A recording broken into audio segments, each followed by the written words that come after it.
Era quinta-feira, pouco depois das 18h40, quando cheguei ao sítio.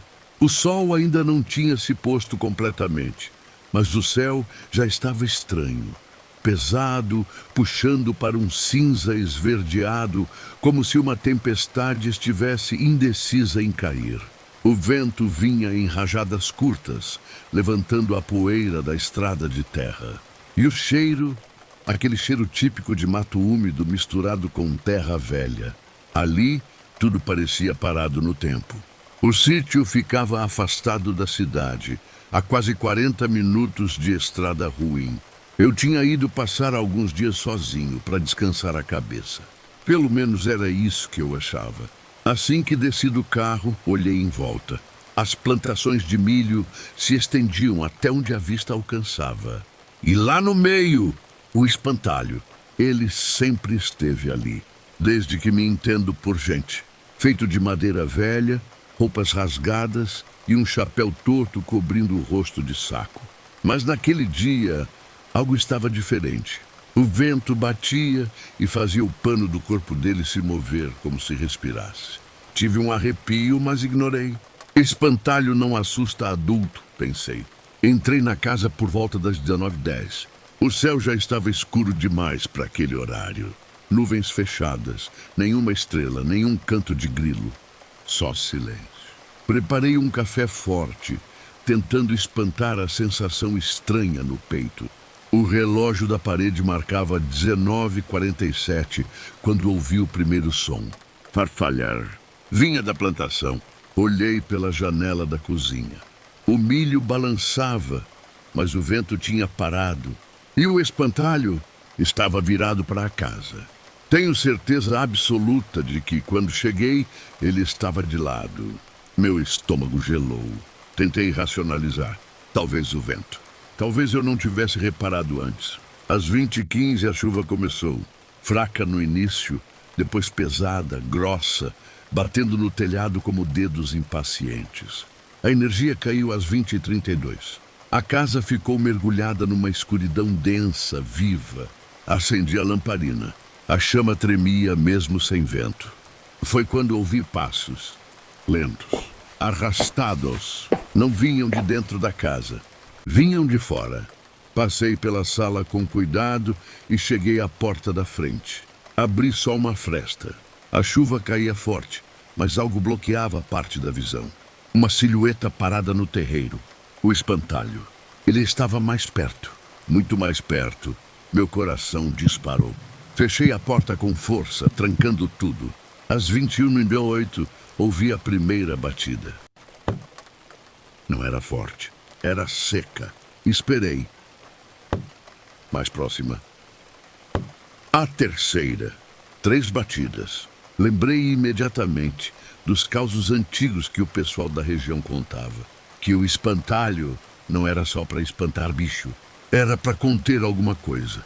Que se ele se movesse, era porque o sítio já não estava mais protegido. As batidas cessaram. O silêncio voltou. Pesado demais. Às 22h, tentei dormir. Deitei na cama com a lamparina acesa, sentindo o colchão gelado demais. Foi então que ouvi o barulho de pano sendo arrastado. Vinha do telhado. Depois, passos descendo, degrau por degrau. Meu corpo inteiro travou. Às 22h17, algo raspou a porta do quarto. Devagar, como unhas em madeira. E uma voz, baixa, rouca, abafada por pano molhado. Tá na hora.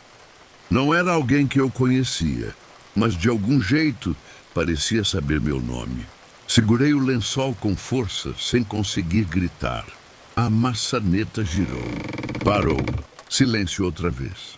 Quando criei coragem para olhar pela janela, já passava das 23h. A chuva tinha parado. E no terreiro, o espantalho não estava mais lá. No lugar, havia marcas no chão. Marcas de pés humanos, misturadas com rastros de palha. Naquela noite não dormi. Às 3h, acordei com um estalo seco. O relógio da sala tinha parado exatamente naquele horário. E do lado de fora, bem perto da janela, o som de pano balançando. Lento, paciente, esperando. Quando o sol nasceu, às 05h48, encontrei o espantalho de volta ao lugar original. Mas agora ele usava a minha camisa. E o saco do rosto tinha um rasgo na altura dos olhos. Desde aquele dia, nunca mais voltei ao sítio. Mas dizem que, quando o vento para de repente e o milho se cala, o espantalho está se movendo outra vez. E ele sempre escolhe alguém para ficar no lugar. A luz da lua era a única coisa que atravessava a fresta da janela de madeira, pintando sombras dançantes no quarto do casarão antigo. Eu estava no sítio da minha avó, a quilômetros da cidade mais próxima, cercado apenas por eucaliptos e silêncio. Ou melhor, o silêncio que foi quebrado por um som seco vindo do corredor. Imaginei que fosse um galho batendo, ou talvez um bicho. Tentei ignorar, fechando os olhos na minha rede. Mas o som mudou. Virou um arrastar lento, pesado. A respiração ficou presa no meu peito. O ambiente estava abafado, mas senti um frio glacial subir pela minha espinha. Não era o vento, era algo vindo do banheiro no final do corredor, desativado há anos. Criei coragem e sentei na rede, olhando para a porta do quarto entreaberta. O ar parecia mais denso. O cheiro de terra molhada e mofo invadiu o quarto. O arrastar parou logo atrás da porta. O medo me paralisou quando, pela fresta, vi algo se mover. Não era uma sombra comum. Era uma silhueta alta, corcunda, que não se encaixava em forma humana. Olhos, ou o que pareciam ser olhos, brilharam fracamente na escuridão, fixos diretamente em mim. Eu queria gritar, mas minha garganta estava seca. A criatura deu um passo à frente e a porta rangeu suavemente.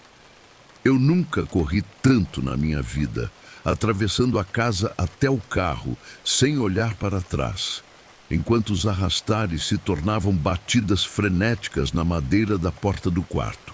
Até hoje, não consigo dormir no escuro. E o cheiro de terra molhada me faz tremer. Eu nunca acreditei muito nessas histórias de sítio assombrado, até precisar passar uma semana sozinho num lugar esquecido no meio do mato, onde o silêncio pesa mais que o escuro. O sítio ficava longe da estrada, depois de uma porteira velha que rangia como se estivesse reclamando de ser aberta. Tinha uma casa simples de madeira antiga e uma figueira enorme no quintal, tão grande que parecia torta de propósito, como se estivesse tentando fugir de algo enterrado ali embaixo. O dono do sítio, um conhecido distante da família, só me disse uma coisa antes de ir embora. Depois que escurecer, não sai da casa. E se ouvir alguém te chamando, não responde. E na hora, achei exagero de gente do interior. Na primeira noite, o vento começou cedo. Batia nas tábuas da casa fazendo um seco, como dedo batendo em porta. Tentei dormir, mas o cheiro da casa mudou. Não era mofo. Era cheiro de terra molhada, como cova aberta. Por volta da meia-noite, ouvi passos no terreiro. Passos lentos, pesados, arrastados. Cheguei até a janela e afastei a cortina devagar. A lua iluminava o quintal e a figueira fazia uma sombra estranha, cheia de braços tortos. Foi aí que vi marcas de pés surgindo na terra, vindo da árvore em direção à casa. Mas não tinha ninguém. As marcas pararam bem embaixo da janela. E então ouvi: "Oh, abre para mim." A voz vinha baixa, rouca, como alguém que passou muito tempo enterrado, Meu corpo inteiro travou. Lembrei do aviso e fechei a cortina com força. Foi quando bateram na porta. Não era pancada, era batida educada. Eu sei que você está aí, a voz disse, agora mais próxima. A madeira da porta começou a estalar, como se algo pesado estivesse encostado do outro lado. A luz da lâmpada piscou, e então ouvi arranhões de dentro para fora da porta, como se mãos estivessem tentando sair da própria casa. Corri para o quarto e me tranquei. O espelho do guarda-roupa começou a embaçar sozinho. No vidro, lentamente, surgiram marcas de dedos, como se alguém estivesse pressionando do outro lado. E aí vi o reflexo. Não era eu. Era um homem magro demais, com o rosto afundado, terra grudada no cabelo e olhos abertos demais, sorrindo atrás de mim. Virei num pulo. E o quarto estava vazio. Do lado de fora, a figueira estalou alto. Um galho se partiu com um som seco, quase como osso quebrando. Passei o resto da noite sentado no chão, rezando para amanhã chegar. Quando o sol nasceu, criei coragem e saí. No quintal, perto da figueira, havia um pedaço de terra revirada, recente.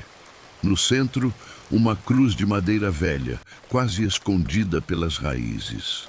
Atrás da cruz, alguém tinha escrito com carvão: "Quem escuta fica." Nunca mais voltei naquele sítio. Mas às vezes, de madrugada, eu acordo com o cheiro de terra molhada e alguém batendo na porta.